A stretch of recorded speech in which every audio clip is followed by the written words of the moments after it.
wisely supported his research and allowed him to establish an in-house industrial lab. Now, his task was to fix the hot mess at Sackett and Wilhelm's. Just as his mother had taught him to do as a child with apples and fractions, Willis Carrier broke down the problem into digestible pieces. He needed to conquer the 4 factors that define air conditioning: control of the temperature, humidity, cleanliness and purity, and effective distribution of air.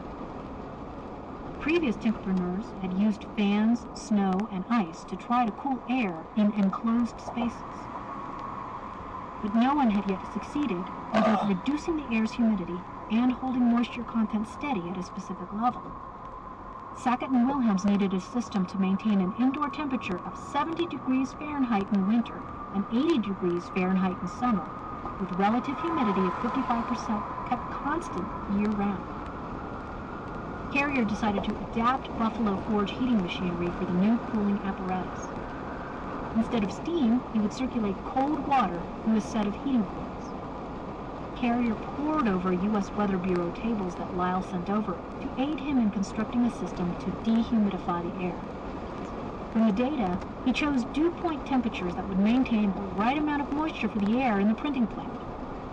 Dew point is a measure of atmospheric moisture. The higher the dew point, the more moisture is present in the air. By July 17, 1902, as New York sweated out the heat, Carrier had drawn up plans for what would be the world's first scientific air conditioning system. 2 sections of pipes, the evaporator pipes, were used for cooling and dehumidifying. One drew cold water up from an artesian well. The other was attached to a faster cooling ammonia refrigerating machine. The American Society of Heating, Refrigerating, and Air Conditioning Engineers explained the basic operating principles this way. The air is cooled by blowing it over a set of cold pipes called an evaporator. This works just like the cooling that happens when water evaporates from your skin. The evaporator coil is filled with a special liquid called a refrigerant, which changes from a liquid to a gas as it absorbs heat from the air.